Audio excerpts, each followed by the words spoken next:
Tory community here who are deeply worried about the ethnic cleansing. What is happening to try to reduce the flow of weapons and to get urgent humanitarian aid to the 24 million people who desperately need it? Minister. Well, my right honourable friend is entirely right in what she says. We have recently contributed £600,000 to open-source investigative reporting to verify and preserve information on attacks on civilians and breaches of international humanitarian law. As she will know, we are providing £22 million of support for Sudan, £5 million recently announced to help people who've gone across the border into Chad and into South Sudan. She will also know that on the humanitarian front, something like 19 humanitarian workers have been murdered. But we are doing everything we can to try and get aid and help in. Question number 2, Mr. Speaker. Foreign Secretary. Mr. Speaker, with permission, I will answer questions 2, 10, 12, 17, 20 and 23 together. Since Hamas's brutal terror attacks on the 7th of October, my right honourable friend the Prime Minister and I have visited the region and spoken and met extensively with counterparts totalling almost 20 countries as part of our extensive diplomatic efforts to prevent escalation, to sustain the prospect of regional peace and, of course, to secure the free movement home of British nationals in Gaza and the release of those hostages. Chris Clark. Thank you, Mr. Speaker. It's been reported that the Palestinian Authority is to pay up to $3 million a month in so-called martyr salaries to the families of dead and captured Hamas terrorists. Will my right honourable friend join me in condemning these payments to rapists, torturers, murderers, some of whom have killed Brits? And will he also use his good offices to ensure that no British aid money has gone towards this filthy practice? So, I can reassure him that we always ensure that UK aid money is protected from misappropriation, and I can confirm to him and the House that no British aid money goes directly to the Palestinian Authority. We have raised this very issue with the Palestinian Authority and highlighted our belief that this is not conducive to good relations and a future two-state solution. Sir Desmond Swain. What are the prospects of a two-state solution given the pace of settlements on the West Bank, Israeli settlements? The government's long-standing position is that we oppose settlement expansion, and the reasons I've highlighted extensively in both the conversations that I have had with the Israeli government and the leadership of other countries in the region. Despite the terrible circumstances we are currently experiencing, there is a renewed desire to have a meaningful resolution that means the circumstances that we saw, the terrible images that we saw on the 7th of October can and will never be repeated. Marcia Caldwell. Thank you, Mr. Speaker. Close to 1,000 constituents have contacted me, deeply concerned about the situation in Gaza, the humanitarian crisis unfolding and the need for a ceasefire. Nearly 5,000 people have died in Gaza, including 1,700 children. While this whole House rightly condemned the Hamas atrocities, we must be unequivocal in our condemnation of violations of international law. So can the Minister set out what circumstances does he believe it is legal for Israel to cut off water, fuel, food and electricity in Gaza? Mr. Speaker, I know there is always much debate in this House about the interpretation of international law, international humanitarian law. I have raised this issue directly with my Israeli counterparts about the need in whatever actions they take to secure their protection, to defend Israeli citizens and to secure the release of hostages, that they should do so in accordance with international law. I have received assurances from the Israeli President to that effect. Speaker, there has been countless reiterations from Israeli authorities, including a joint speech of the Prime Minister last week, that they are taking precautions to avoid civilian casualties. However, more than 4,650 Palestinians have been killed in Gaza in the last 16 days. Mr Speaker, Palestinian lives matter, so what more, other than just repeating promises for civilian protection, is your department taking meaningfully to ensure that innocent Palestinians are being kept safe? I'm on record of mourning the Palestinian lives that have been lost in this conflict, just as we mourn, and I mourn the loss of Israeli lives in this terrible situation. So I can assure him the UK government takes the loss of life from whichever community, we take that incredibly seriously. I would remind him and the House that Hamas routinely, consciously puts civilians in harm's way, specifically to generate fatalities which they then use as part of their media operations. We are conscious of that. The Israeli armed forces are conscious of that. That is why, they explained to me, that is why they have given notice as to the future areas of military operation. And we have seen evidence that Hamas are routinely preventing Palestinians leaving areas which are going to be engaged by the Israeli Defence Forces. Thank you, Speaker. In contrast to the last two questions from the opposing side, I thank my right honourable friend, the Secretary of State, and our Prime Minister for their important recent visits to our ally Israel. The government's unequivocal message that Israel has the right and must be able to defend itself against the Hamas terrorist group is right and just. What steps is my right honourable friend taking to also support Israel in its efforts to secure the release of 200+ captives still held in Gaza, including any British citizens, and can the Secretary of State ensure they receive immediate assistance from the International Red Cross? My honourable friend reminds the House that that we remain focused, the government remains focused on the protection of British nationals in Israel, on the West Bank, and of course in Gaza. Whilst I can't go into, it would be inappropriate for me to go into details, I can assure him and the House that we speak with all parties who we believe could have influence on those holding hostages, Hamas, Palestinian Islamic Jihad and others. It is incredibly difficult. We don't have direct lines of communications, but we will not rest. We will not rest in trying to secure the release of hostages and the evacuation of British nationals from Gaza. Mr. Speaker, thank you. I'm clear that the international community, backed by the UN, must now work together to dial down the rhetoric, open humanitarian corridors, encourage restraint and to protect life. Will the Foreign Secretary commit the UK to expanding the Abraham Accords as a priority, which will not only bring strategic partners to the table, but it may also offer a future peace between Israel and Palestine? I've regularly said about how much I value the Abraham Accords. The improving of relationships between Israel and the Arab nations in its near neighbourhood, I think, is an incredibly positive step.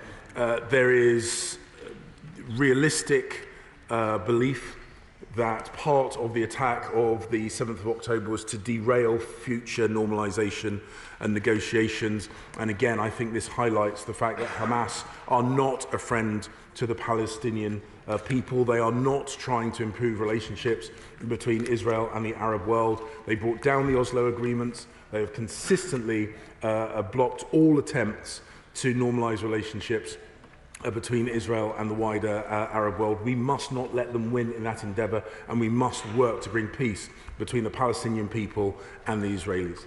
Chair of the Select Committee, Sarah Champion. Thank you, Mr. Speaker.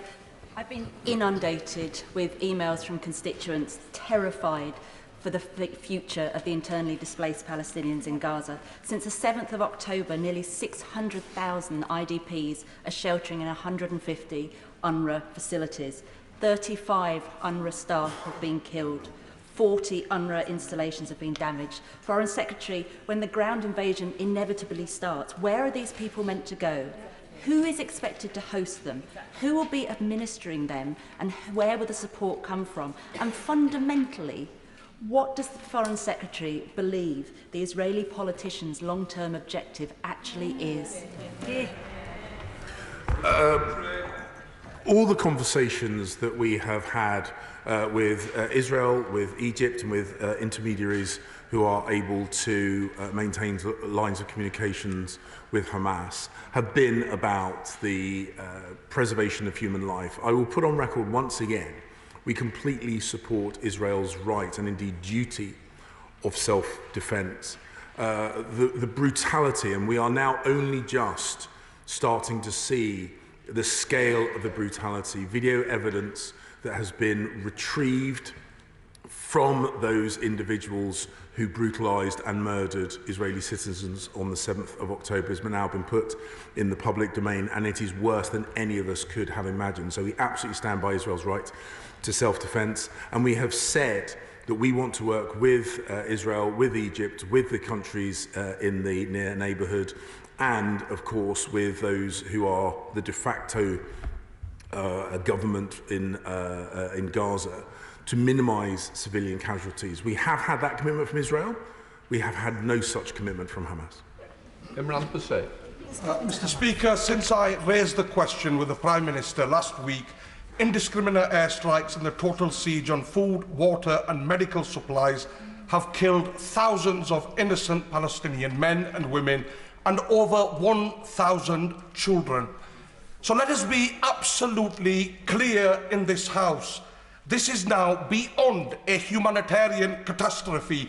Even as we stand here today, the innocent blood continues to be spilled on the streets of Gaza. Mosques, churches, schools, hospitals, bakeries, water plants and homes continue to be flattened by the Israeli. Simple question for the Foreign Secretary. Just what will it take? How many thousands of innocent Palestinians must be slaughtered before this government condemns this brutality and bloodshed? Mr. Speaker, we have consistently said that we want to minimise further loss of life, that the lives lost of the Palestinian people is something that, of course, we grieve. But we must never lose sight of the fact that during that period of time, since the 7th of October, thousands of rockets have been fired from Gaza into Israel. Indeed, we now have an assessment that one of the most high-profile loss of lives in Gaza, something that was covered extensively on the British and international media, was likely caused by a rocket emanating from Gaza targeting Israel. So I respect the honourable gentleman's passion about the preservation of life. I can assure him that I share his passion, but we must be thoughtful, and we must remember why this is happening. The single largest murder of Jews since the Holocaust, initiated by Hamas, who then put Palestinians intentionally in harm's way as part of their operations, must not be forgotten about. Sir Jake Barrett. Speaker, one of the appalling hallmarks of the terrorism attack by Hamas on the State of Israel has been hostage-taking, and we are seeing hostage-taking now increasingly being used in state-sponsored terrorism. With that in mind, and with the number of hostages who are British currently being held, does my right honourable friend, the Foreign Secretary, think that now is the time to appoint a Prime Ministerial envoy for hostages with full diplomatic immunity, so the British state can keep in touch with Britons who are being held and use our soft power to negotiate to seek their release? My right honourable friend raises an important point. We have one of the largest and most effective diplomatic networks, so our diplomats on the ground are often the best place to initiate those negotiations. But he does raise a good point, and I will take his suggestion seriously. Rachel Hopkins. Thank you, Mr. Speaker. I, like many others, have received hundreds, if not thousands, of emails from my constituents expressing their despair at what they're seeing happening in Gaza. It's more than a humanitarian emergency. Does the Minister agree with Labour's calls to work with international partners to give UN agencies such as UNRWA the long-term resources they need, as well as insisting that fuel is allowed into Gaza? The The Prime Minister, myself, and indeed my Right Honourable friend, the Development Minister, have had extensive and regular talks on ensuring that humanitarian supplies get to the Palestinian people in Gaza. And indeed, my Right Honourable friend has virtually daily conversations with Martin Griffiths, the head of OCHA. The Prime Minister has recently announced an additional £30 million of humanitarian support on top of our pre-existing £27 million, making us one of the most generous contributing nations to humanitarian support for Palestinians in Gaza. Shadow Forest Secretary David Lammy. Mr. Speaker, George Mitchell, the great American peacemaker, said diplomacy was 700 days of failure and one of success. Labour recognises the hard, quiet diplomacy required to secure the release of hostages and eventually long-term peace. But in this bloody war, we cannot afford 700 days without success. Overnight, we saw reports of the possible release of 50 hostages, only to learn that those talks had stumbled. Can he update the House on the progress to secure the release of all 200 hostages so cruelly taken by Hamas terrorists? I thank the honourable gentleman throughout this for the calm professionalism that he has displayed. I can assure him and the House that this remains an absolute focus of our attention. It was raised by the Prime Minister, by me, by, as I say, my right honourable friend, the Development Minister, and others in our bilateral conversations with leaders around the region. We will stay relentlessly focused on this, I can assure him. David Lammy. Mr. Speaker, the situation in Gaza is heartbreaking and deeply troubling. Does the Foreign Secretary agree that Israel must follow the laws of war by taking every possible step to protect civilians, ensuring aid is rapid, safe and unhindered, blocks to water, food, medicines, fuel lifted immediately, Palestinians forced to flee and not permanently displaced, and that upholding these laws is not just a legal and moral obligation, but necessary to prevent Israel's campaign from undermining long-term prospects for peace and stability? Mr. Speaker, I can assure the right honourable gentleman that that is exactly the tone of the conversations that we are having. The preservation of civilian life remains a priority. We discuss this regularly and at every level within the Israeli government. And of course, we reflect on the point that Israel itself, as well as the countries in the near neighbourhood, are trying to prevent this becoming a regional conflict. And as I say, professionalism and restraint by the Israeli Defence Forces is an important part of preventing this becoming a regional conflict. SNP spokesperson Brendan O'Hara. Thank you, Mr. Speaker. Has the Secretary of State seen any evidence, been made aware of any evidence, or have reasonable grounds to believe that Israel has breached international humanitarian law in its response to the Hamas atrocities on October the 7th?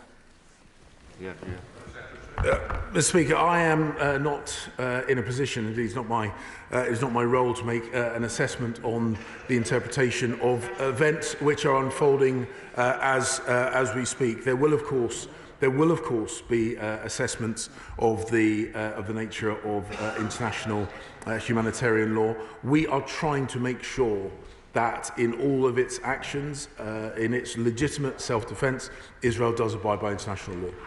Mr. Speaker, if it's not his responsibility to make that assessment, I wonder then whose it is, because he knows that international humanitarian law is unambiguous in saying that a collective punishment against a civilian population is illegal. So is he telling us that he is unaware or has seen no evidence that people have been forced from their homes, that their water has been cut off, food has been cut off, power has been cut off, and access to medicine has been cut off? Or is he actually saying that all of this has happened, but the UK government has unilaterally decided that international humanitarian law doesn't actually apply to this conflict?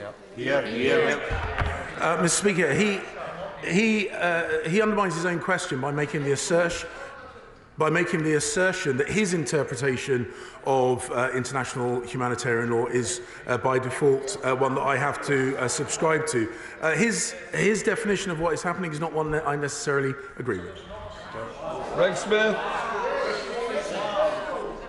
Foreign Secretary. Mr. Speaker, with permission, I will answer questions 3 and 8 together. Hamas is responsible for these appalling terrorist attacks.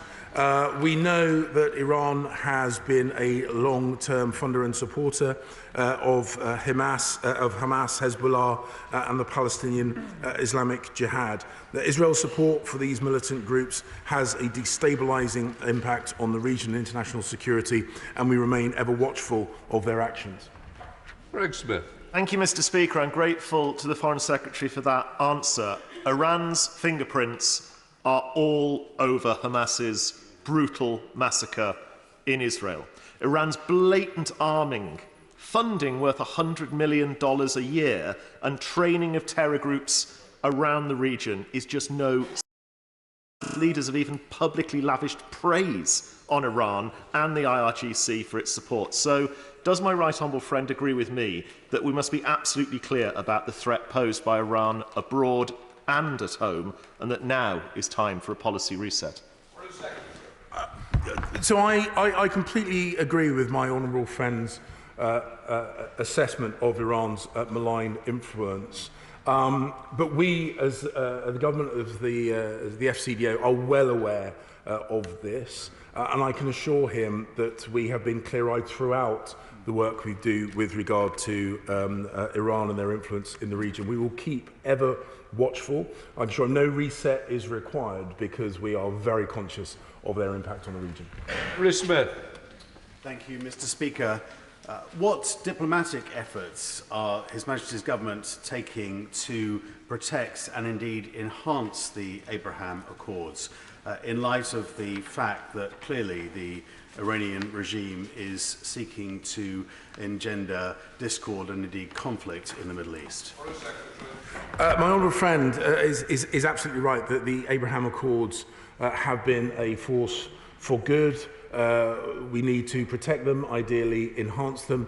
Anything which sees greater cooperation between Israel and the Arab world has got to be a step in the right direction when it comes to the creation of that sustainable two-state solution. I can assure him we will remain focused on that as an outcome.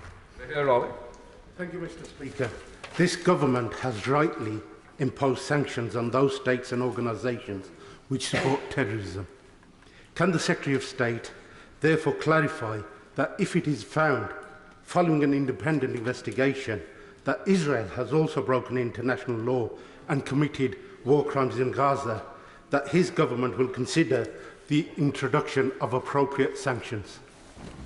Well, Mr. Speaker, the honourable gentleman is inviting me to speculate about our future response to future events. At the moment, I'm dealing with the events in the here and now. I'm trying to prevent the loss of life. I'm in constant conversations with the leadership in the region to try and prevent further Israeli and Palestinian loss of life.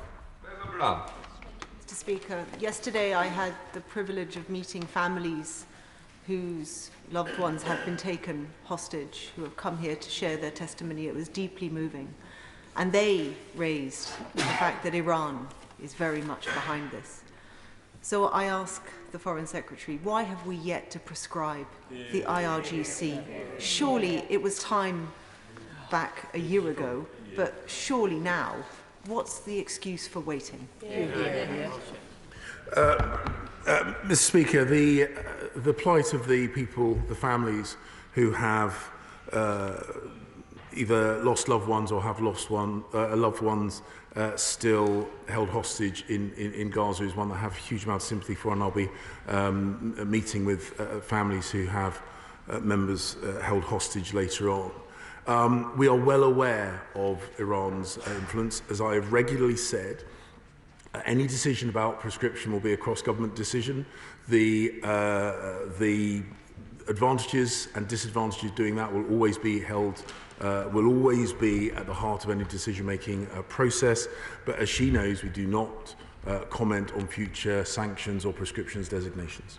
Mr. Wayne David.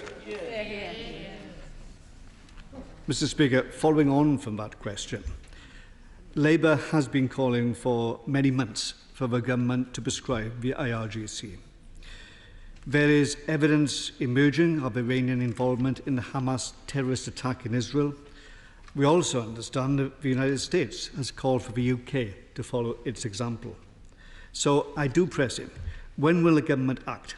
Either by using existing terrorism legislation or by prescribing a new process of prescription directed at the IRGC.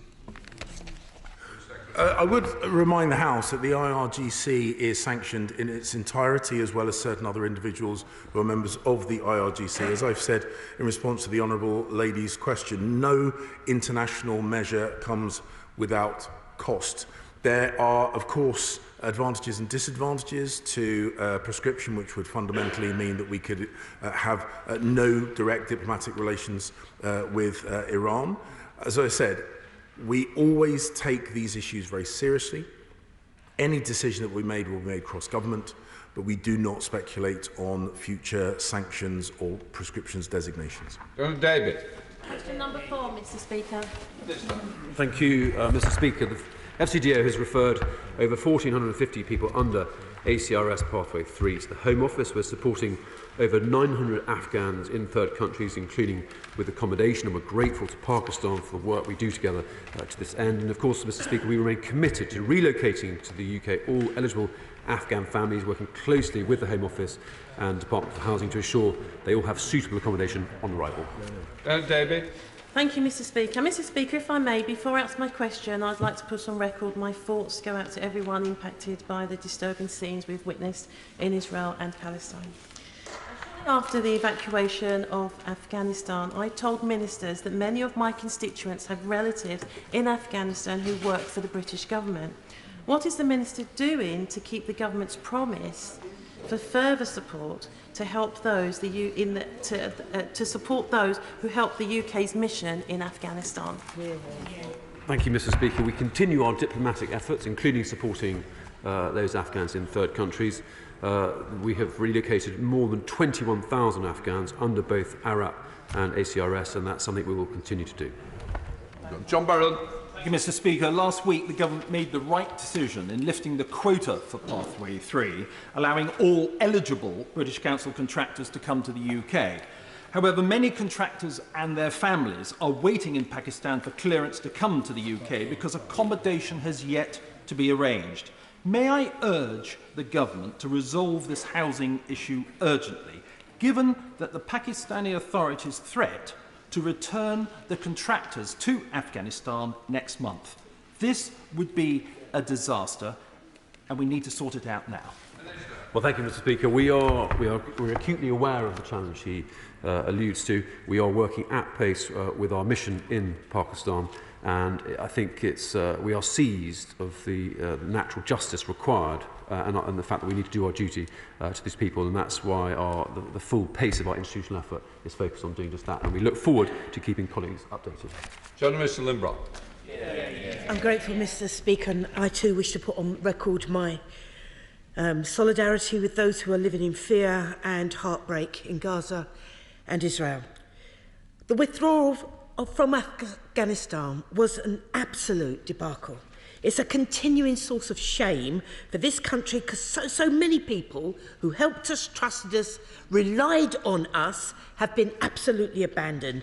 We're hearing horrifying reports from those who've done the right thing, taken terrible risks to escape to Pakistan, and they're now living in constant fear of arrest or deportation because this government has left them in limbo. So my question is simple. How many are still waiting? And how much longer will they have to wait? Mr. Speaker, respectfully, we haven't left them in limbo. The situation is extremely difficult. It's difficult because of the depredations, let's be very clear, of the tyrannical regime of the Taliban, which is why we're in this situation in the first place. We have relocated more than 21,000, and we continue to work at pace with our mission in Pakistan and elsewhere to ensure that these people, despite the local troubles and difficulties, get the support they need. Deirdre Black. 5, Mr. Speaker. With your permission, I will answer question 5, 6, 9, 18, 19 and 21. Mr. Speaker, I talk to Martin Griffiths almost every day. He is the head of UN OCHA, and on Friday I attended a meeting with development ministers convened by Samantha Powers, the head of USAID. Deirdre Black. How is the Foreign Secretary and his ministers working with international counterparts to prevent any deliberate targeting of civilians and civilian infrastructure in Israel and Palestine? Yeah. Here, here. By drawing to all parties' attention, Mr. Speaker, the international rules of war. We now come to Vicky Foxwell. Thank you, Mr. Speaker. At a vigil outside Parliament this morning, the names of some of the more than 2,000 children killed so far in Gaza were read out. Children in Gaza have begun writing their names on their hands so they can be identified and buried with their families when they are killed. What action is the government taking to prevent more children being harmed in Israel's military action and to ensure a rapid end to this conflict? The Prime Minister set out yesterday very clearly what our policy is in this area. We are doing everything we can to protect children, and British aid is already making a difference by supporting the international relief effort, which is going in through Rafah. Garfield. Completely endorse what my honourable friend has just said about the impact on children. Trucks at Rafah crossing are welcome, but obviously the aid that's getting through is nowhere near enough to avert a humanitarian catastrophe in Gaza. Fuel is urgently needed for the desalination plants that would ensure drinking water and for the energy generators that would power hospitals, preventing possible huge numbers of loss of life. Why is that fuel not being allowed through? Well, the Honourable Lady is entirely right that the Rafah crossing is the only way at the moment we can get food and relief supplies in. Food and relief supplies are coming to El Arish, and the number of trucks that are going through every day is far too small. And we will continue to press all the relevant authorities to allow humanitarian support and aid of the type that she has described through the Rafah crossing to help those whose circumstances are precisely as she described. Martin Day. Thank you, Mr. Speaker. With thousands of innocent civilians dead, tens of thousands injured, hundreds of thousands displaced, and a denial of humanitarian aid, what level of civilian suffering will it take before this government backs calls for a ceasefire? Well, the Honourable Gentleman sets out the tremendous suffering that is happening, but he, like me, will agree with the Prime Minister that the source of this was the appalling, terrorist, murderous action by Hamas, which, as the Foreign Secretary said a few minutes ago, killed more Jewish people than on any day since the Second World War and the Holocaust. Kate Alone. Thank you, Mr. Speaker. As the fighting continues, the UN estimates that around 160 women will give birth every day in Gaza. Meanwhile, the lives of at least 120 newborns in incubators are at risk due to lack of power, fuel, medicine and water. These women and children are not terrorists.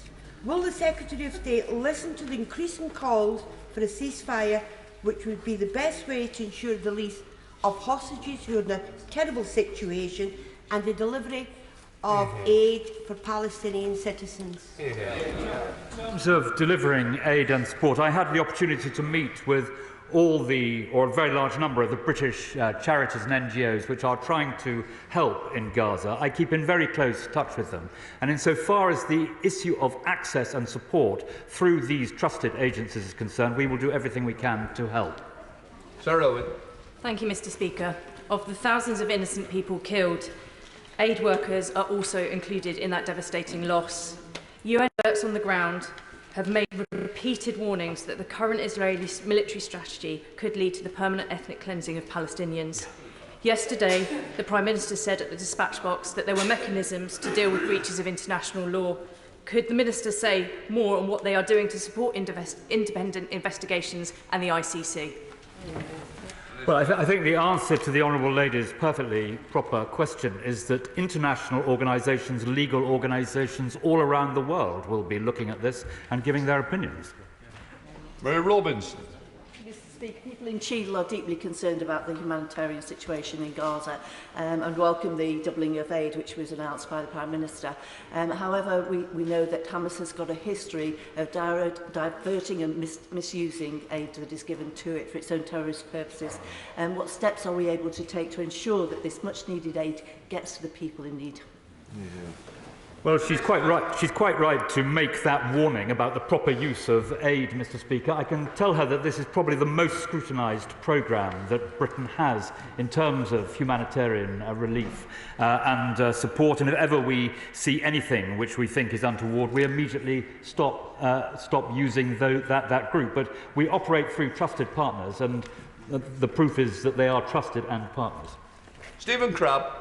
Mr. Speaker, last week UNRWA stated that Hamas had stolen fuel, medical supplies and food that were intended for Palestinians. They then subsequently deleted that statement, but it's well documented in recent years the way that Hamas has repeatedly compromised UNRWA operations in Gaza. So what assurances can my right honourable friend give that that aid will be targeted correctly and reach the people who so desperately need it?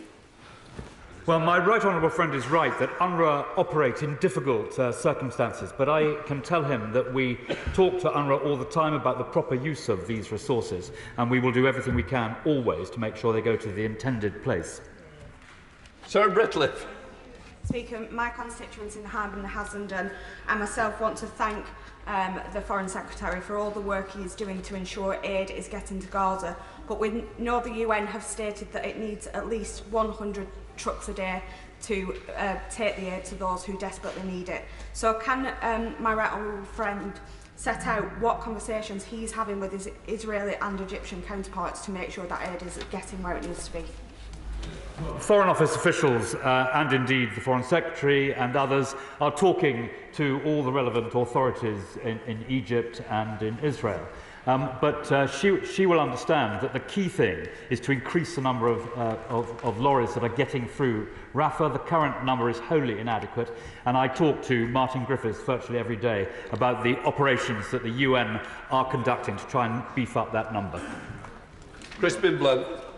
Mr. Speaker, yesterday the Prime Minister said that we would finally challenge actions that undercut legitimate aspirations for Palestinian statehood.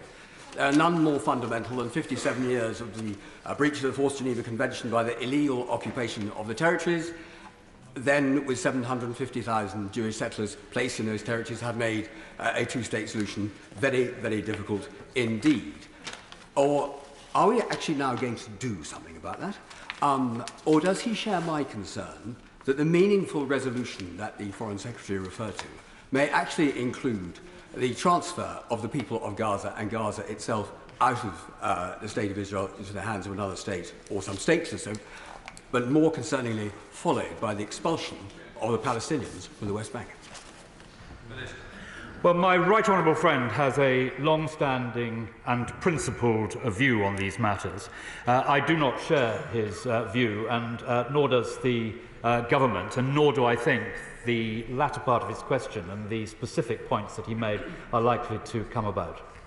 Shadow Minister Lisa Nandy.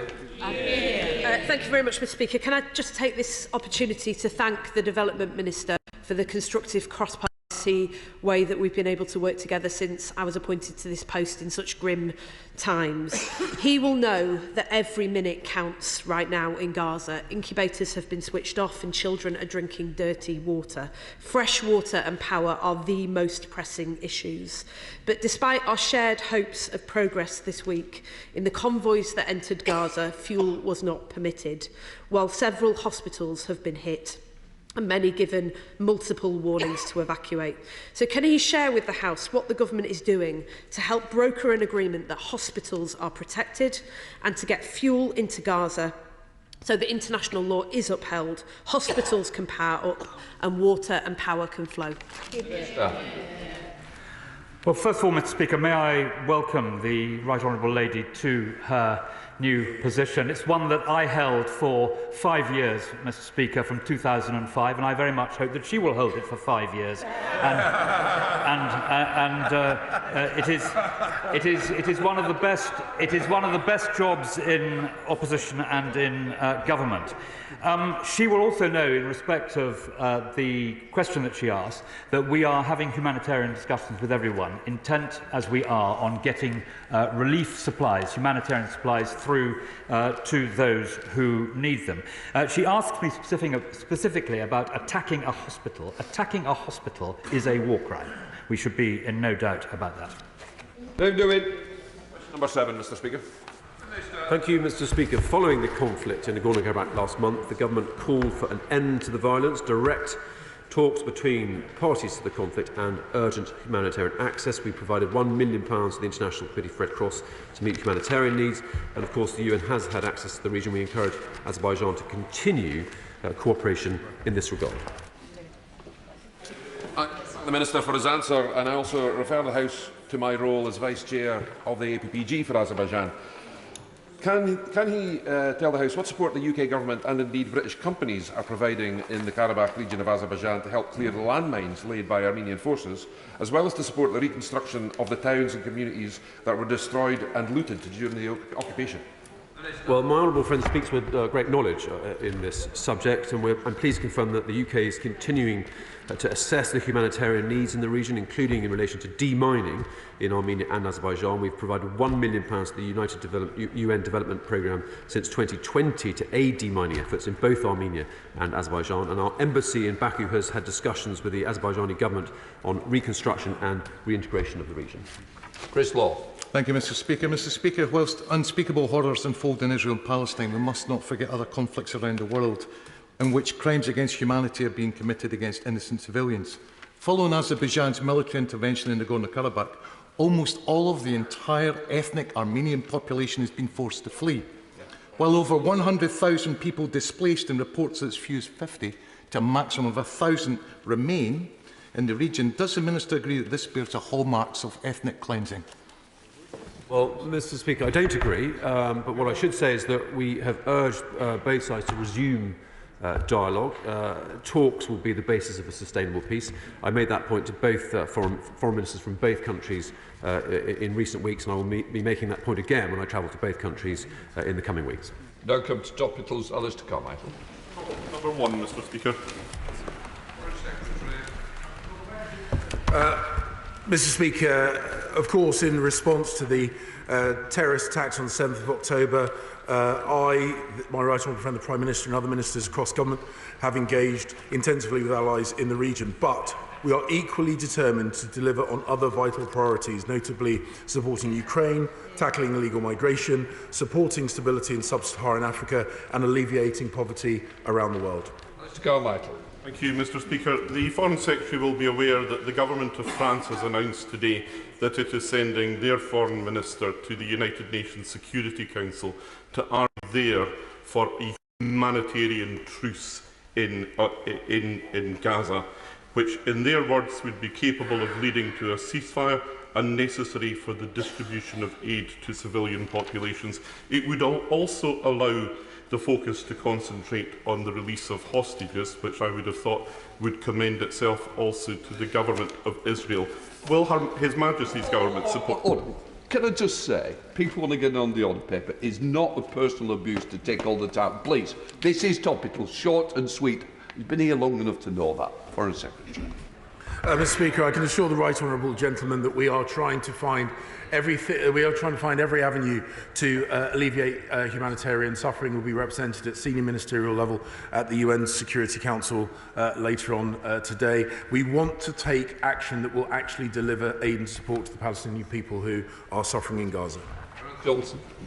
Mr. Speaker, 7 years ago, my Dartford constituent George Lowe was brutally murdered in Cyprus. We know who the killers are. The Cypriot police know who the killers are, yet they've never been brought to justice. Whilst I accept this is a complicated diplomatic situation, will the Minister please assure the House that the Foreign Office will not rest until justice for George Lowe is forthcoming? Speaker, my sincere condolences, of course, go out to George Lay's family. Consular staff remain in contact with the Cypriot authorities and family on this case. We passed a letter from George's family regarding the investigation to the Cypriot authorities and followed up for a response most recently on the 5th of October, and I'm very grateful for the honourable member's advocacy in this case, and of course we will keep in touch and see what we can do. Thank you, Mr Speaker. On the 27th of June, this House passed Labour's motion to call on the government to bring forward legislation within 90 days to seize and repurpose Russian state assets for Ukraine's recovery. But 120 days have now passed since that motion was passed, and we've heard nothing but vague words. When will the Foreign Secretary do what Labour's called for and actually deliver what Ukraine needs, which is the difficult, necessary steps to make sure that Russia pays?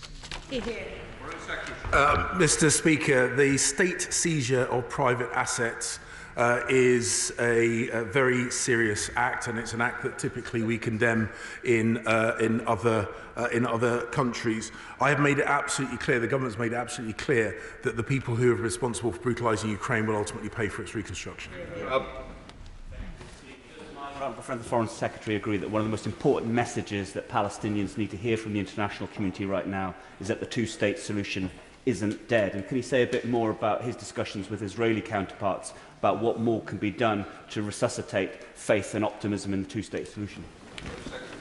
My right honourable friend is absolutely right. Having the prospect of a peaceful and secure Israel alongside a peaceful and secure Palestine as a two-state solution is our best route to navigate these terrible situations successfully, and that will remain at the heart of UK foreign policy in the region. Morgan.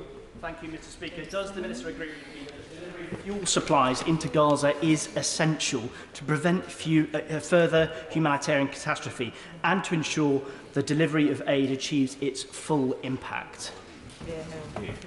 Well, I thank the honourable gentleman for his question. We are doing everything we can. He'll understand these are complex negotiations, both to get the food into the region and the other humanitarian supplies and then to deliver them to those who need it. All I can assure him is that all those negotiations are taking place with both vigour and speed. David Simmons. Mr Speaker, on my recent visit to the Pinner United Synagogue, I heard from constituents about the impact of the Hamas terror attack on their family and friends in Israel. Will my right honourable friend restate the commitment that we all share to ensuring that promoters of terror are unable to do their work from the sanctuary of safe countries like ours, and to that end work with our allies to prescribe the activities of the IRGC? With regard to the prescription of the IRGC, my honourable friend will have heard the answer I gave some minutes ago. But the work that we are doing to ensure that communities here in the UK feel safe and secure in close relation with the Home Secretary and her team remain an absolute priority for us, and ensuring that we limit and ideally stop the ability for organisations and countries to fund terrorism will remain a priority for us. Thank you, Mr Speaker. The United Nations High Commissioner for Human Rights said yesterday that immediate and broad humanitarian ceasefire is essential for Gaza and Israel. If more aid for Gazans, including fuel, medicine, food and water, does not arrive in days, many will die in Gaza. He added that the violence will never end unless leaders stand up and take the brave and humane choices that are required by fundamental humanity. Will the Secretary of State heed these calls from the international community and support an immediate humanitarian ceasefire? Mr Speaker, in order to have a ceasefire, all parties have to agree to it, and I refer him to other answers that have taken place during this session of questions. We are doing everything we can to address the humanitarian problem which he set out, and we will continue to do that. Should instead it. Thank you, Mr Speaker. Building on the legacy of successive governments to the threat of AMR, antimicrobial resistance, will my right honourable friend commit to building a coalition of the higher income countries, pledging to improve access to antibiotics, diagnostics, education and prevention, which are almost vital to stopping AMR? Well, he is absolutely right, Mr Speaker. AMR is the third biggest killer now, and meetings took place at UNGA, and I was there in April as well, attending an AMR meeting. We will do everything we can, and we are greatly enhanced in our abilities by the presence of Sally Davis, who is an envoy on this, and I can tell him it has got the absolute attention of the government. McCarthy. 50,000 women in Gaza are pregnant, with 5,000 due to give birth now in truly hellish circumstances. If bombing a hospital is, as the Minister just said, a war crime, how would you describe the deliberate withholding of fuel to power those hospitals and keep them working? Yeah. Well, the Honourable Lady is ingeniously asking the same question that she asked earlier. And I can tell her that we are doing everything we can. We're doing everything we can to address the issue which she has raised. It is as much a concern to us as it is to her, and we will continue to do that. Thank you very much, Mr. Speaker. It's vital for peace that the rule of law is established and upheld in both Palestine and Israel. Has my right honourable friend made an assessment of whether the weakening of the judiciary in Israel will impact on legal decisions relating to IDF's rules of engagement in the current conflict? Mr. Speaker, my honourable friend raised an important point, and whilst I was in Israel prior to the 7th of October instance, we of course discussed the proposals for judicial reform. Those proposals have not yet been taken forward by the Israeli government, but I can assure her and the House that we remain committed to international law and will always communicate that to all parties involved. Thank you. If government won't back an actual ceasefire, will it at least consider supporting a humanitarian pause to allow essential supplies to reach the 2 million civilians trapped in Gaza? Hear, hear. Mr. Speaker, the government, along with its partners, is doing everything to try and progress humanitarian support and supplies into Gaza. Strong parliamentary democracy is crucial to the Commonwealth, and the Commonwealth Parliamentary Association has a central role as one of the oldest Commonwealth institutions, with you, Mr. Speaker, as one of our co-presidents. My right honourable friend's department acknowledges new legislation is needed to recognise the CPA as an international inter-parliamentary organisation to keep it headquartered here in the UK. When does he plan to have that new legislation in place? Well, my right honourable friend is absolutely right about the extraordinary contribution the CPA make around the world, and we are very anxious to address the issue which she has raised and to find a mutually acceptable solution. I hope that this can be done by legislation once parliamentary time allows, but if it is not possible to place it in the King's speech, she will know, as I know, that there are other ways of pursuing the matter. Joanna Cherry. Thank you, Mr. Deputy Speaker. Does the government agree that there needs to be a full, independent international inquiry into the recent terrible events in Israel and Gaza, with full access to the Gaza Strip as well as Israel? And does the government agree that only a proper process of accountability for those responsible for the commission of any crimes, including war crimes, identified, whether Israeli or Palestinian, that's the only way forward? And will the government review its position on the jurisdiction of the International Criminal Court? I have no doubt that in the aftermath of these brutal terrorist attacks on the 7th of October and Israel's defensive response, there will be an assessment of what has happened. We would want any such assessment to be as comprehensive and independent as possible. Make representations to his Pakistan counterpart about deeply worrying human rights abuses committed against Hindus and other minorities, especially women and girls subjected to forced conversion and forced marriage.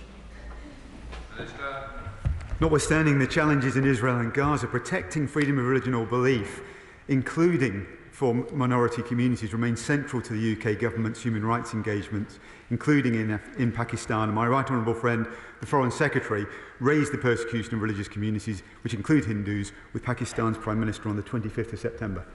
Lyndon. Thank you very much, Mr. Speaker. On Saturday, I stood with thousands of Glaswegians whose overwhelming message was clear that we need a ceasefire now.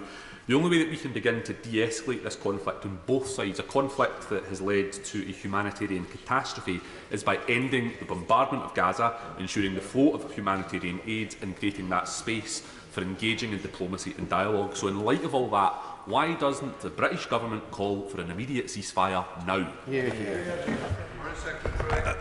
Mr. Speaker, as we've seen over and over again this morning, calling for a ceasefire is the easy bit. Actually negotiating something meaningful is considerably harder. As my right honourable friend has said repeatedly at the dispatch box, we are working with all parties. He makes reference to Israel's actions, but I would remind the House that a ceasefire without Hamas stopping its bombardment of Israel is not a meaningful ceasefire. Dominic Raab. Speaker, last week China put export restrictions on graphite, essential for EV batteries. 4 out of 10 of the top producers are Commonwealth members. Will the government pursue a partnership agreement on critical minerals with the Commonwealth to reinforce those supply chains?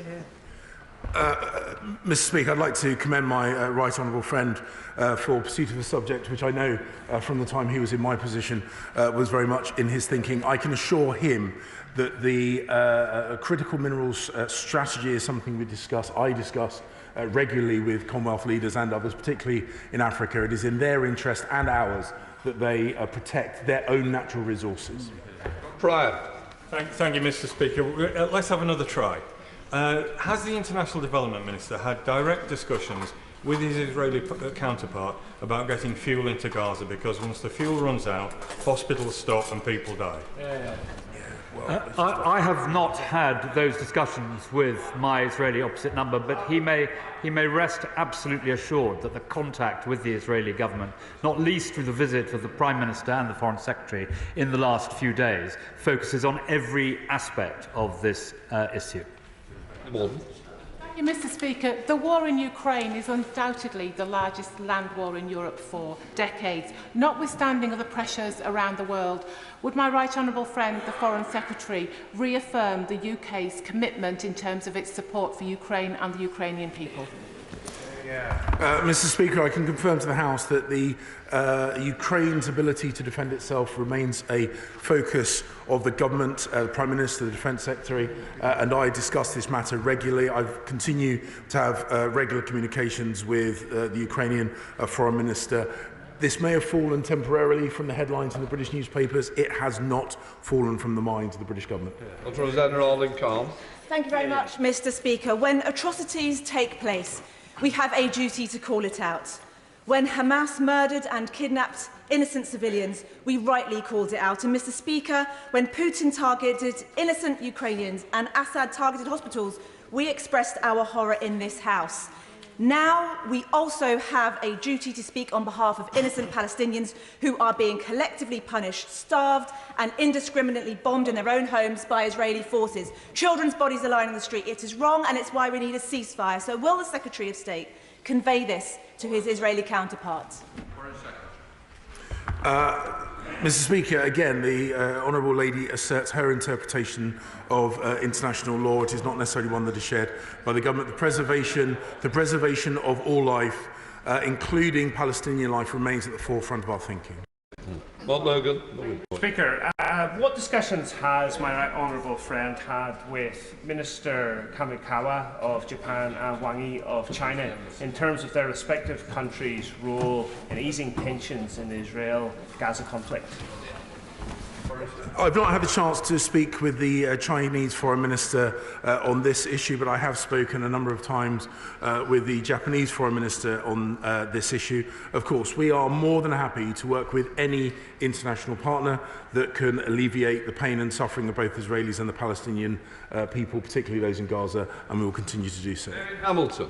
Thank you, Mr. Speaker. I'm sure the whole House would want to join me in congratulating Nargis Mohammadi on being awarded the Nobel Peace Prize for her outstanding work to raise awareness of the struggle for women's rights and equality in Iran. Will the Minister publicly support the brave women who are campaigning against the forced hijab laws in Iran? And once again, will he commit to prescribing the woman-hating regime that is the IRGC?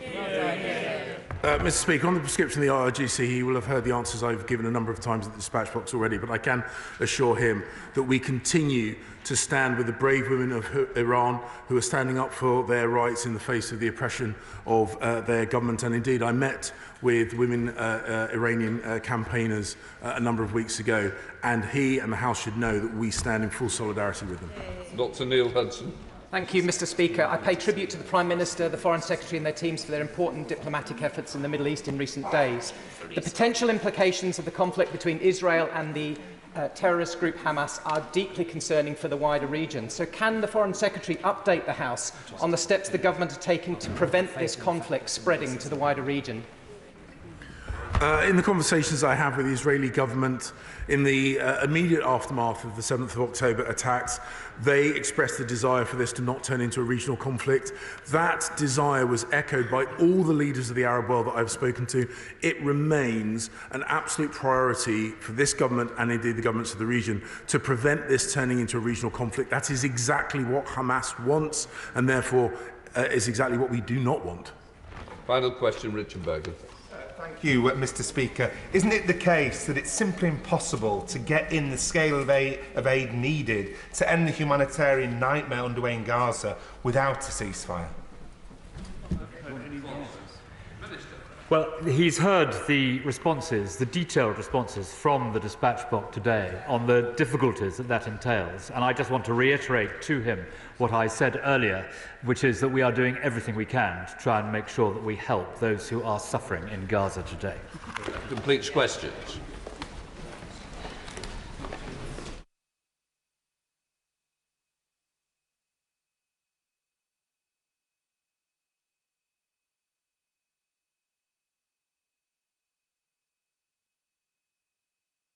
Right, we now come to the urgent question. John Healey. Thank you, Mr. Speaker. To ask the Secretary of State for Defence if he'll make a statement on the war in Ukraine. Minister. Mr. Speaker, since I last updated the House in my opening remarks of the debate on Ukraine on the 11th of September, the situation on the ground remains largely unchanged. Slow and steady progress is being made by the Ukrainian armed forces, who continue to grind their way through the main Russian defensive position. Defence intelligence estimate that Russian permanent casualties, in other words, those who are dead or so seriously wounded that they cannot return to action, now stands at between 150 and 190,000 troops. Total casualties are estimated to number up to 290,000. A limited Russian offensive is underway at Avdiivka on the outskirts of Donetsk city. Fighting has been fierce, and we assessed that the average daily casualty rate for the Russian army was around 800 per day in the first week of the offensive. As ever, Putin and his generals show than they do for the people of Ukraine. However, Mr. Speaker, even this ex-soldier can admit that wars aren't only about the fight on the land. Since the last debate on Ukraine, the Ukrainians have opened up a new front in the Black Sea, destroying a Kilo-class submarine and 2 amphibious ships, as well as a successful strike on the Russian Black Sea Fleet headquarters. The consequence, as President Zelensky has rightly said, is that the Russian Black Sea Fleet is no longer capable of resistance in the Western Black Sea. So, Mr. Speaker, as we move beyond day 600, day 608 to be precise, of Putin's 3-day illegal war, he's still not achieved any of his initial strategic aims, and he's now ceded sea control in the Western Black Sea to a nation without a navy. Mr. Speaker, the UK continues to donate significant amounts of ammunition and materiel paid for from the £2.3 billion commitment for this financial year, which follows the same amount from the year beforehand. And this is an important point. Our gifting is about more than the headline-making capabilities like Challenger 2 or Storm Shadow. It is in the delivery, month after month, of tens of thousands of artillery rounds, air defence missiles and other small but necessary equipment that positions the UK as one of the biggest and most influential of Ukraine's donors. The UK is also the only country to have trained soldiers, sailors, aviators and marines in support of the Ukrainian effort. We have now trained over 50,000 soldiers, sailors, aviators and marines since 2014. Mr. Speaker, events in the Middle East have dominated the headlines, but in the MOD and across the UK government, and clearly from His Majesty's opposition in that they have brought this urgent question today, Ukraine remains a focus. And I think that it will matter enormously to our friends and colleagues in Kyiv that they see that in this very timely question today. Mr. Speaker, I remain every bit as confident today as I have been on all my previous visits to the dispatch box over the last 2 years that Ukraine can and will prevail. Sean Healy. Thank you, Mr. Speaker. Members across the House and people across the world will be and are rightly focused on the Middle East after Hamas's horrific attacks. This terrorism must be condemned, civilians must be protected, humanitarian corridors opened, international law followed, and escalation risks managed. I welcome the Defence Secretary's Gulf visit later this week, and I hope we'll hear from him in this House to report back. I also welcome President Biden's Oval Office address when he said, Hamas and Putin represent different threats, but they share this in common. They both want to completely annihilate a neighbouring democracy. Today, let President Putin know the UK remains focused on and united in solidarity with Ukraine. Last week, as the Minister said, we passed the grim 600-day milestone since Putin's illegal invasion of Ukraine. War still rages, cities still bombed, civilians still raped and killed. Ukraine has made important gains in recent days on the Dnipro River. Can the Minister update us on this? Mr. Speaker, I'm proud of the UK leadership on Ukraine, but we must work to maintain this leadership and accelerate support. And I fear the UK momentum is flagging. No Ukraine statement to Parliament from the new Defence Secretary since his appointment in August. No statement from any Defence Secretary in this House since May. Now, Labour backs the recent UK military aid announcements, new British Army training to protect critical infrastructure, 100 million with allies from the International Fund for Ukraine. But Ukrainians are asking for winter support, for air defence, more ammunition. Where's the UK's planned response? Mr. Speaker, no new money for military aid for Ukraine has been committed by this Prime Minister. The 2.3 billion for this year was pledged by his predecessor. The 2.3 billion for last year was pledged by her predecessor. This year's money runs out in March. And 7 months after announcing 2 billion for UK stockpiles in the spring budget, not a penny has been spent, not a single contract has been signed. Why? Mr. Speaker, Putin must be defeated just like Hamas must be defeated. We must not step back. We must stand with Ukraine for as long as it takes to win. Well, Mr. Speaker, I echo the Right Honourable Gentleman's words about the despicable attack from Hamas and the absolute right of Israel to defend itself. I also, as I said in my opening response, believe very strongly that it's important that Putin does not see this as a moment of opportunity to A, sow more chaos, but B, to think that somehow the Western donor community is distracted or has a preference to support Israel over Ukraine. He must know that our resolve is to support both. He rightly noted that Secretary of State is in the Gulf later this week, and I'm sure that he will want to talk about what he hears there, although he will also, I suspect, want to keep some of that counsel private as we seek to calibrate how we posture ourselves within the region in order to reassure our allies and deter those who might seek to make a bad situation even worse. The Secretary of State was in Washington last week, has had a number of calls with other partners around the region. So too has CDS and I, as part of an MOD-wide effort to make sure that we are constantly calibrating our response alongside those that we traditionally work with in the region, and we make sure that nothing that we do is misinterpreted. Mr. Speaker, the Right Honourable Gentleman and I think are friends. And so it is with some dismay that he dismisses all of my efforts at the dispatch box to keep the House updated on the war in Ukraine. I have stood here as recently as the 11th of September to lead an excellent debate on the matter and given a number of statements on the Secretary of State's behalf. I'm sorry if he is so rank conscious as to deem my efforts unworthy, but I have done my best. Mr. Speaker, the Right Honourable Gentleman is absolutely right to point to the fact that the excellent financial contribution that has been made over the 2 previous financial years is as yet unconfirmed for the next financial year. It will not surprise him to know that has already been the subject of conversation across government. It's not for me to make that announcement in a UQ statement today, but a major fiscal event is forthcoming, and so I know he won't have to wait too long. But, Mr. Speaker, that doesn't mean that our plans are uncertain. And in fact, I push back quite strongly on the suggestion that they are.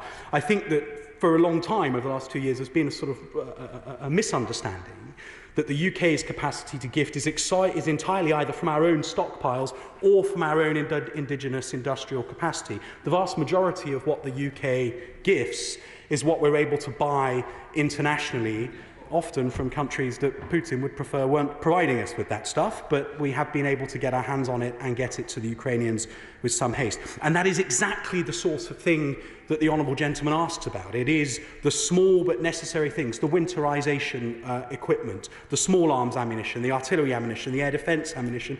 So our ability to buy that whilst in parallel stimulating UK industry, and I reject what he said about contracts having not been placed. Substantial contracts have been placed to directly replenish UK stockpiles for NLAW, Starstreak, LLM, Javelin, Brimstone 155 and 556 rifle rounds. So, Mr. Speaker, as far as I can see, there is a steady-state contribution to the Ukrainians that amounts into the tens of thousands of rounds per month, plus air defence missiles, plus all of the small stuff, alongside the replenishment of our own stockpiles, which, of course, can only happen at the pace at which industry can generate, but nonetheless, it is happening. Alex Shelbrooke. Thank you, Mr. Speaker. My right honourable friend will be well aware of the situation in the Black Sea in terms of sea mines and the way they're breaking loose, and our allies in Turkey are doing an incredible job in maintaining the Montreux Convention and trying to keep those sea lanes safe. May I ask my right honourable friend if he's having any conversations with our Turkish allies about any support they may need, in no matter what way, to try and make sure that if they can get the grain deal up and running again and get grain out through maritime, if they need any support to try and make those sea lanes safe, because we are aware that sea mines are indeed breaking free. Minister.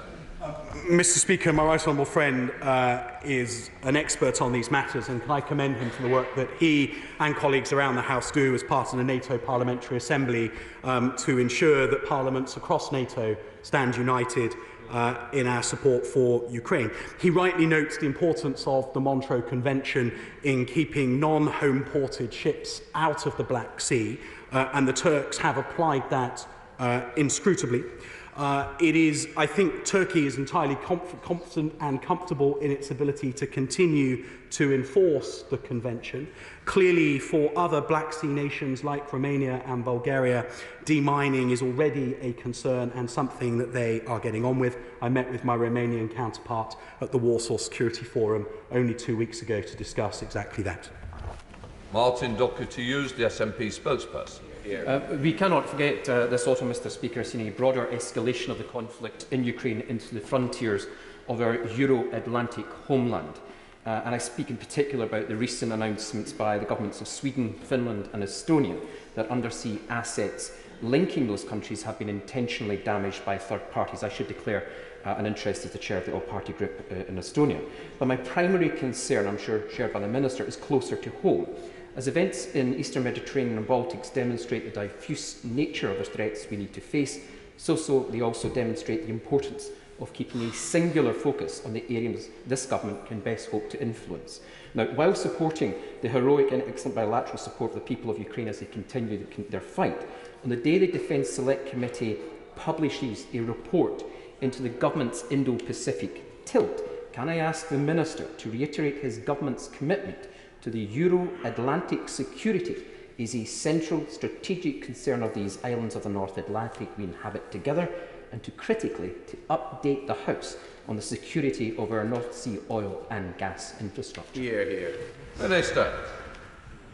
Well, Mr. Speaker, it's fantastic to hear the SNP having an epiphany about the strategic importance of North Sea oil and gas. We take very seriously the requirement to protect our subsea infrastructure, whether it be oil and gas or whether it be fibre optic cables or energy interconnectors. And the Royal Navy has ships permanently at high readiness in order to assure that our national economic zone is secure.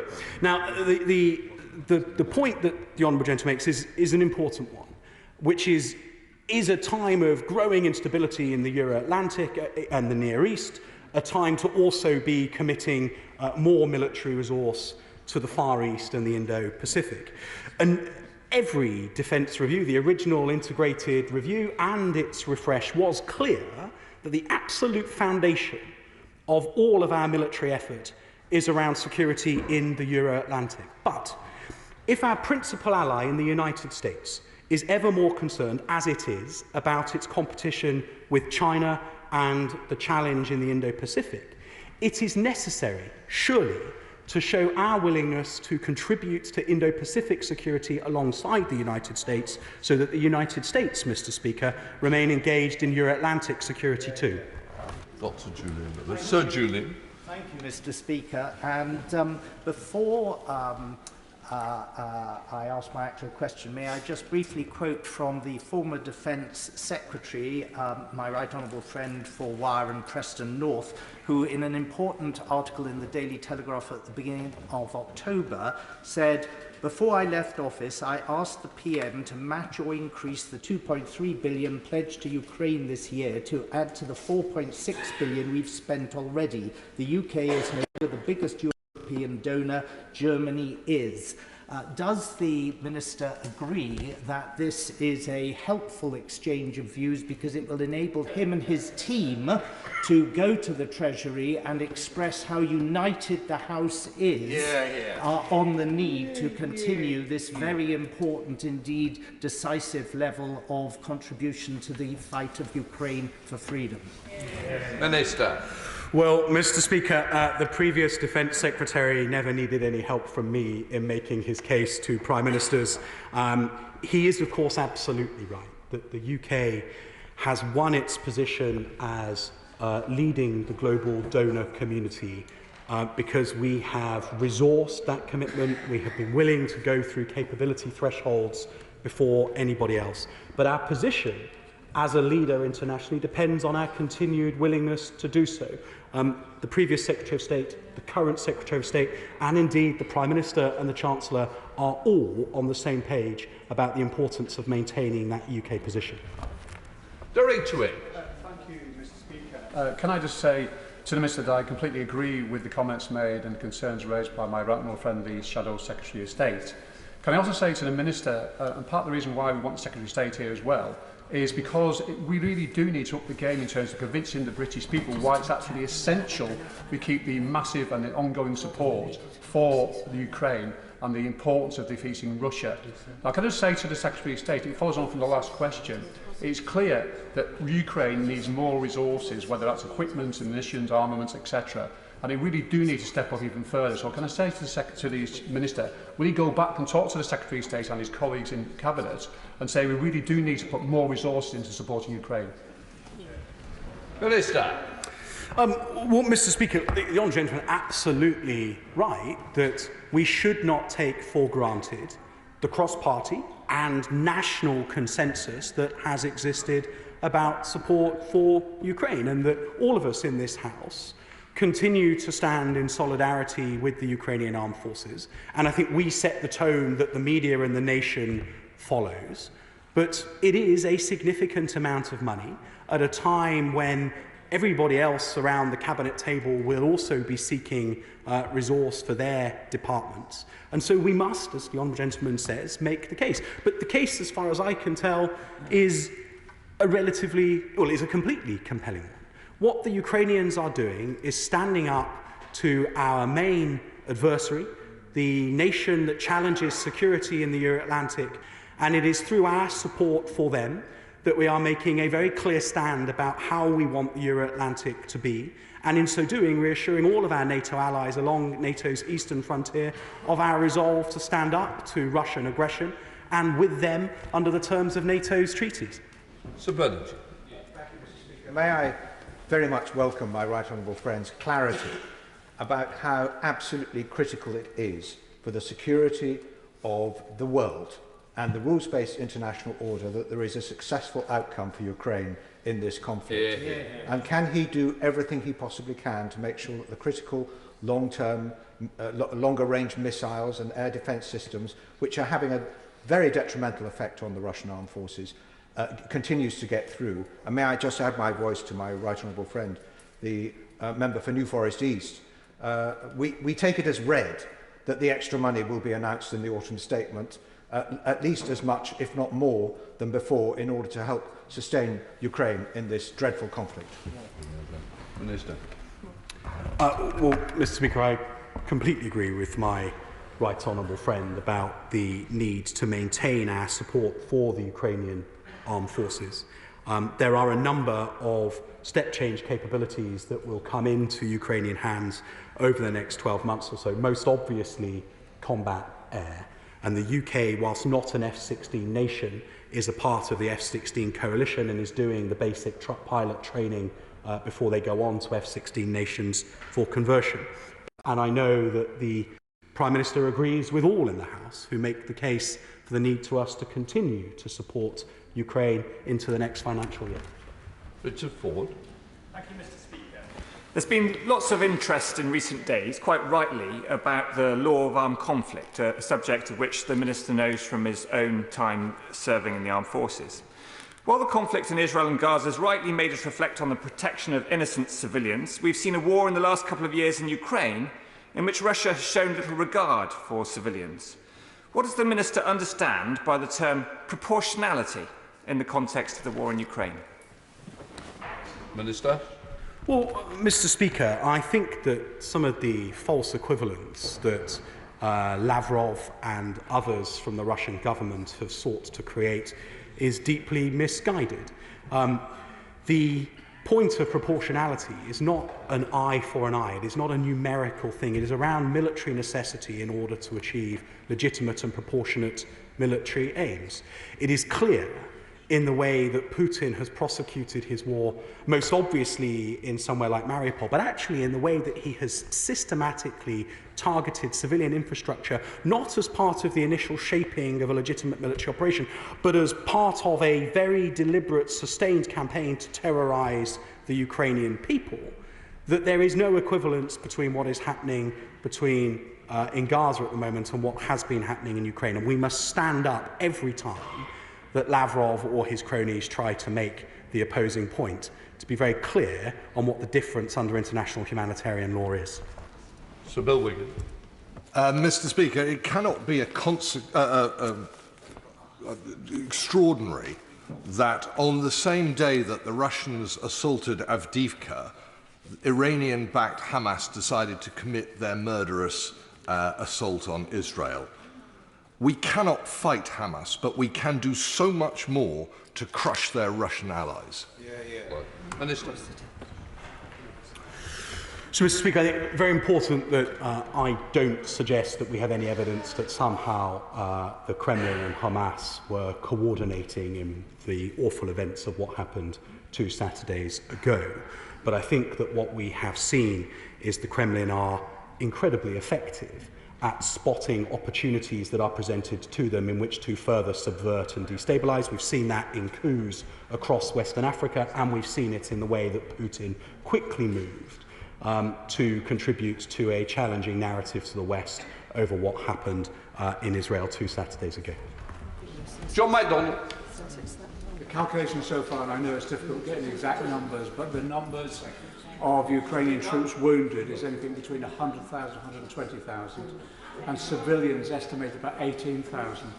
Could the Minister tell us what support is being provided to Ukraine for their health services to help cope with the wounded and the injured, and what support has been given with regard to specialist service link-ups between the UK and Ukraine, also to provide the best support we can? Minister. Well, good morning, Madam. Good afternoon, Madam Speaker. The honourable gentleman is absolutely right that there are significant casualties on the Ukrainian side too. Less, it's important to note, than have been suffered on the Russian side. Those are both military and civilian.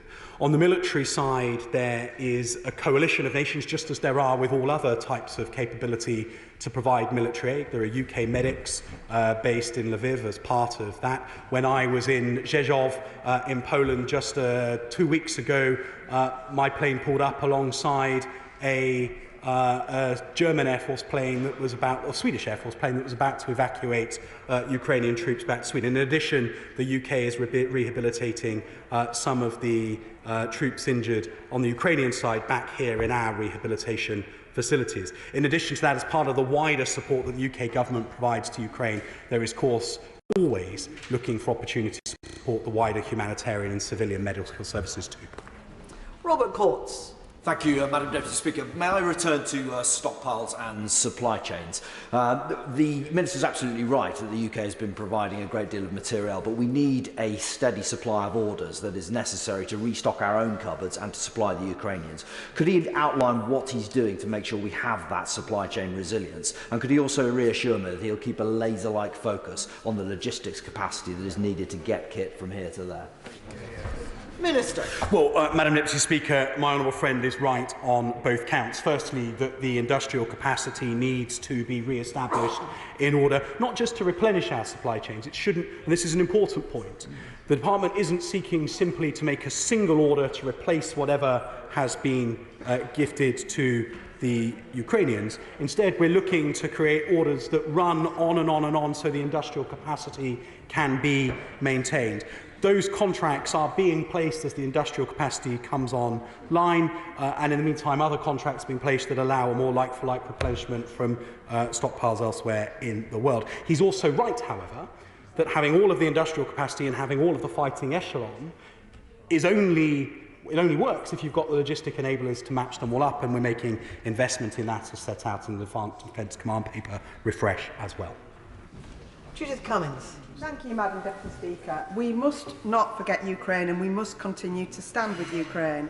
But the war effort in Ukraine relies on a strong supply chain here in the UK.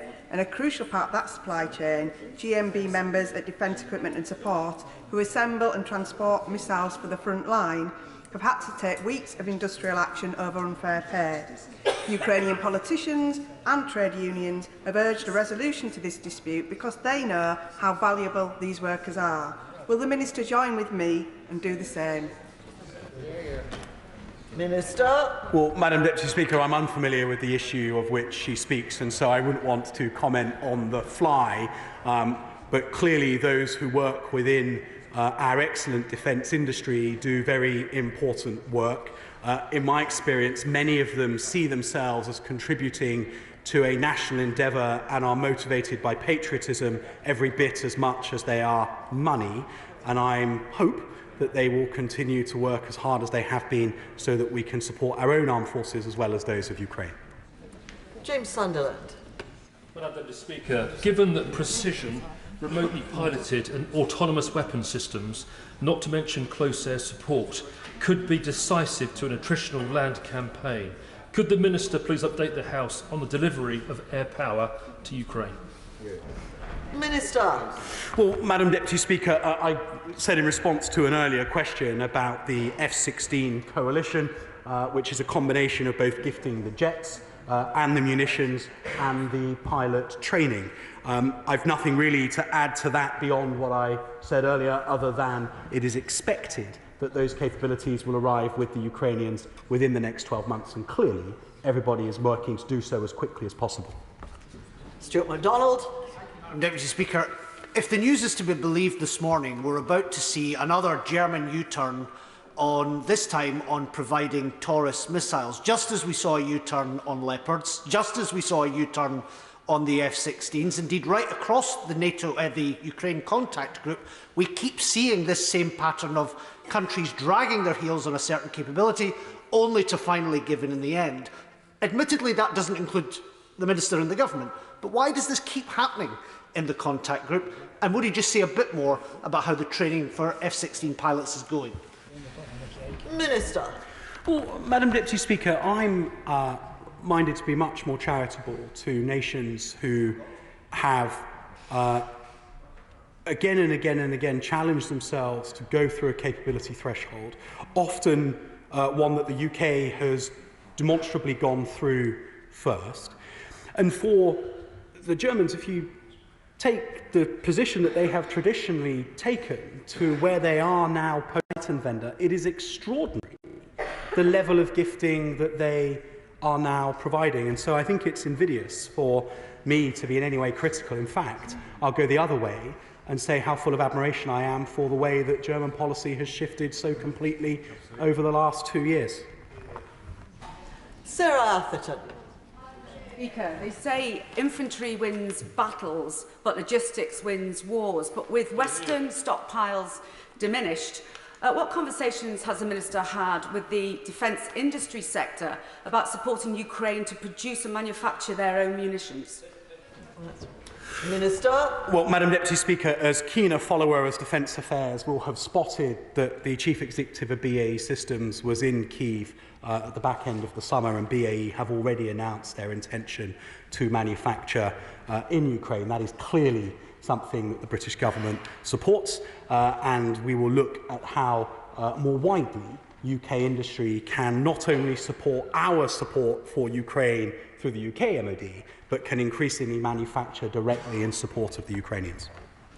Tamanjit Singh Dasi. Thank you very much. Madam Deputy Speaker, due to Putin's illegal invasion of a sovereign neighbouring nation, Ukraine is now the most heavily mined country on earth, leading to countless deaths of innocent civilians. So, as the Ukrainians continue making progress with their counter-offensive, what steps is the Defence Minister taking to significantly expand our support in providing mine-clearing equipment to Ukraine? Minister.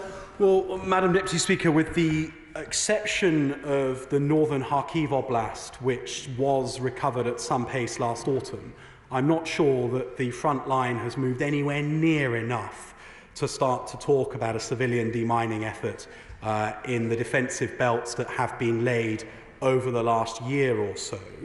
The honourable gentleman, I think from his gesticulation, is suggesting that the progress that's been made over the last 4 or 5 months is such that the 30-kilometre defensive belt that was well seeded with mines by the Russians is still very much within artillery range and a part of the offensive action or the defence of against Ukraine that is happening at the moment. He's absolutely right, however, that the use of mines, even anti-armour mines, not just anti-personnel mines, is an appalling reality of modern warfare, and that there must be some urgency in clearing up the battlefield thereafter. But I would just gently suggest that the military facts don't lend themselves to any effort such as that right now.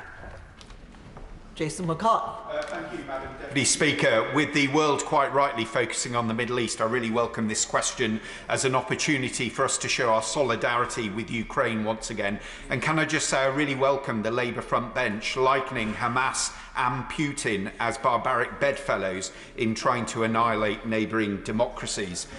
Madam Deputy Speaker, at a recent NATO Parliamentary Assembly summit, we had a briefing from Colonel Maxim Supran, commander of the 66th Mechanised Brigade of the Ukrainian Armed Forces. He talked about the urgent need for more anti-tank weaponry, unmanned aerial systems, electronic warfare capability, and of course ammunition. How is the Minister making sure that we can deliver the munitions and military capabilities that the Ukrainian armed forces so bravely need on the front line to defend their democracy?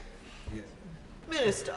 Well, Madam Deputy Speaker, for over 2 years now, the UK MOD alongside the US DOD have had an incredibly strong relationship with the Ukrainian Ministry of Defence, and it's through those relationships at the political level, at the military level, and indeed the connections between our defence procurement agencies that allow us to have such a close understanding of what the Ukrainian requirement is, not just for the fight right now, but also for the fight in 6 months' time. We'll continue to maintain those relationships. We'll continue to invest in the resources that are needed. The thing that guides us, quite obviously, is what the Ukrainians need to stay in the fight tonight, tomorrow, and to eventually prevail. And everything that's set out to procure on their behalf is with those plans in mind. Joanna Cherry. Madam Deputy Speaker, while we all stand with Ukraine, there's considerable concern about the likely length of the war. And earlier this month, I attended the Pentlands Ukrainian Support Group, which is supported by Curry and Balerno Rotary Club in my constituency, and is a support group for Ukrainian refugees in Edinburgh South West. And many of the women there were asking me what will become of them if the war continues and their 3-year visas are up. And I just wondered whether the Minister has had any discussions with the Home Office about the need to extend humanitarian visas to Ukrainians, or indeed to look at giving them indefinite leave to remain. Minister. Madam Deputy Speaker, those are not conversations that I've had, but since the Honourable Lady has mentioned it, I will undertake to have them. And I would reflect, firstly, I'd commend her local Rotary Club in leading the support of the Ukrainian committee, the Ukrainian community in her constituency.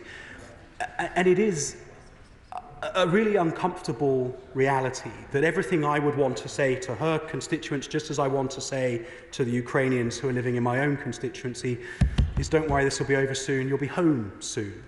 But the reality is that this probably will take a while longer yet, and it is really important that when we stand up in this House, we show to Putin our resolve to support the Ukrainians for as long as it takes, with whatever it takes, even if that takes years, because Putin must not think that the West will lose patience. Alan Cairns. Madam Deputy Speaker. Depriving Russia from revenue from oil sales is a central platform to the West's response to Russia's invasion of Ukraine. 12 months ago, some significant efforts were made and had a significant effect.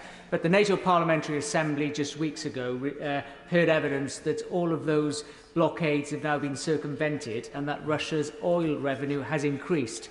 What action is my honourable friend taking to work with international allies to see what else can be done in this dynamic environment? Minister.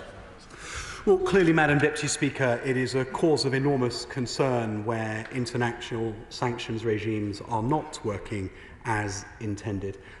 If I may, I will follow up with the Honourable Gentleman and his colleagues on the Parliamentary Assembly to understand exactly what it was that they heard, speak to colleagues in the Foreign Office about that, and perhaps write to him and his Parliamentary Assembly colleagues with a government response. Andrew Gwynn. Thank you. At the end of last month, the Defence Secretary suggested that the UK training of Ukrainian troops could be moved in-country into Ukraine. He also suggested there might be a possibility of UK warships on the Black Sea. Can he say whether those plans still stand? Minister. Well, Madam Deputy Speaker, I heard a slightly different statement, and one that I think is self-evidently true. In a post-war Ukraine, the UK will absolutely seek to demonstrably support Ukrainian security, both on land and at sea and in the air. But very obviously that is not something that you would do whilst the conflict was still live, for very obvious reasons. Stephen McPartland. I welcome the government's commitment to Ukraine, and I'm proud the Stevenage-based MBDA supplies Storm Shadow and Brimstone missiles. But we know from a recent report by Russia's open source intelligence team that North Korea is now massively supplying Russia. Are there any plans to work with international partners to try and disrupt that supply or increase our supplies? Minister. Well, Madam Deputy Speaker, I think that there are a number of outcomes that one might say reflect strategic defeat for Putin.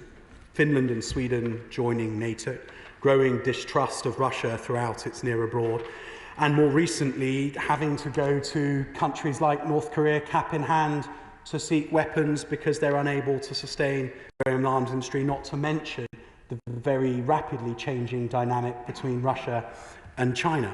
Of course, the UK and our allies look at ways of disrupting Russian supply chains, but that would not necessarily be a matter that we would discuss any further in public.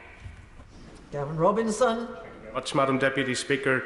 The Minister will have heard concern raised in a number of places about the potential for a loss of focus or a lack of resolve given the pivot of interest and attention to the Middle East and the harrowing scenes of the last fortnight, and he has robustly responded to those concerns. But a second element of concern, and he invoked the spectre of our main ally, the United States, is the political turmoil and turbulence that appears to be going on in Congress, and the dissolution of the resolve that was rightly there for Ukraine in certain political circles. I'm not asking the Minister to solve that as a problem, but is he concerned by it, and can he assure this House that through the engagement he has had with his counterparts within the United States that in the executive tier their resolve is undiminished and that they will find the resource to continue their support for Ukraine? Minister. Madam Deputy Speaker, the Secretary of State was in Washington last week, and indeed his meeting there was the third meeting he'd had with Secretary Austin since he was appointed. Within the executive, there is absolutely no change in approach whatsoever. But actually, furthermore, Madam Deputy Speaker, although what we see in the news might suggest that there is growing impatience or lack of resolve within Congress, that is definitely not what we are hearing in our engagements with colleagues in Congress. I think America has a very strong sense of what its role in the world is, what this moment of challenge is, and I think that despite whatever domestic politics may or may not be playing out, the resolve of Congress to stand firm on the side of freedom is as strong as it's always been. Dr. Luke Evans. Thank you, Madam Deputy Speaker. And earlier on, the Minister highlighted the developments in the Black Sea. Clearly, that is so important with regards to grain and feeding the world. Could he update the House on what the government's position is on the Black Sea Grain Initiative and how we can make sure the grain is getting out to feed the world? Minister. Well, Madam Deputy Speaker, the government continues to be affronted by the idea that grain to feed the world should be traded as as part of some deal. The Turks have shown admirable leadership in seeking to facilitate the movement of grain out of the Black Sea. The UK continues to support those initiatives. But if I may, Madam Deputy Speaker, I will write to him with a more fulsome response on the Black Sea Grain Initiative specifically. Emma Hardy. Thank you, Madam Deputy Speaker.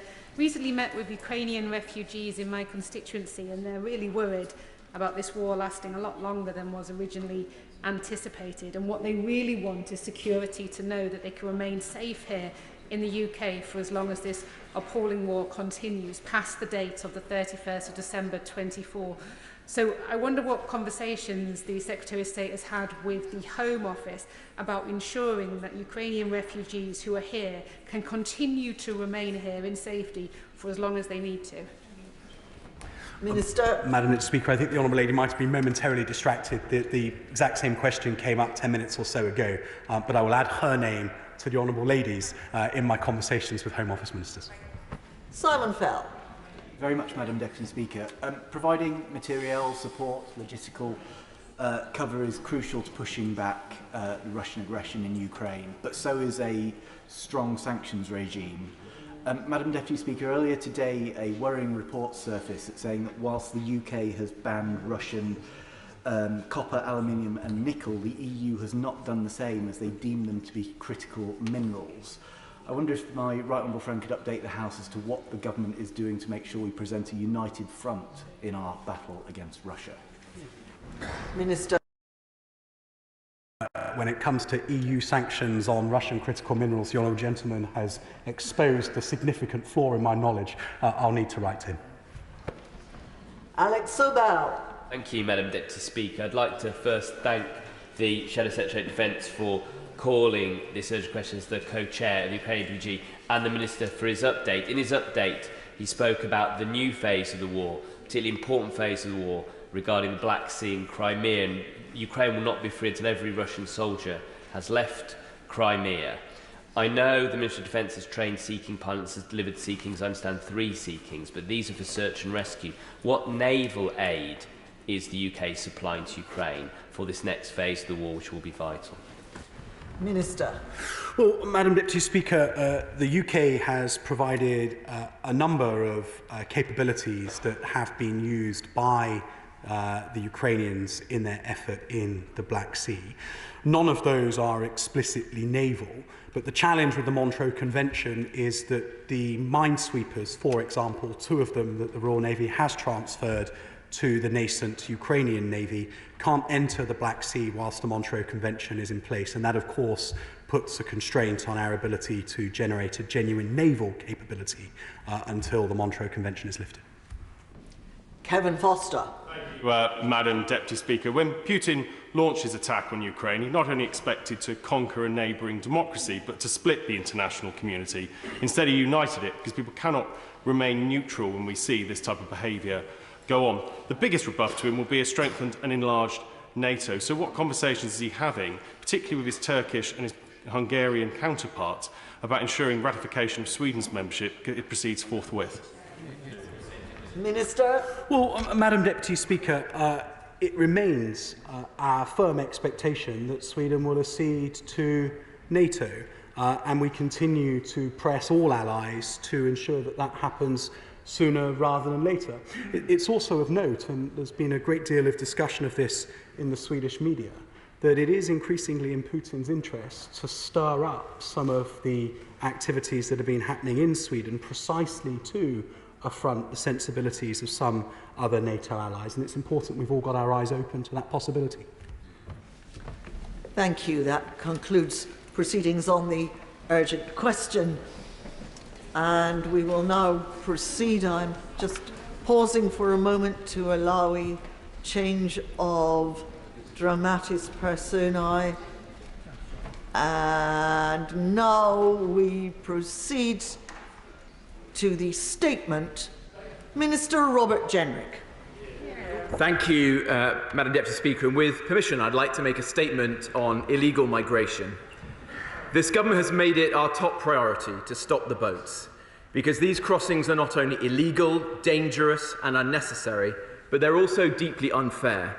They're unfair on those genuinely in need of resettlement, as our final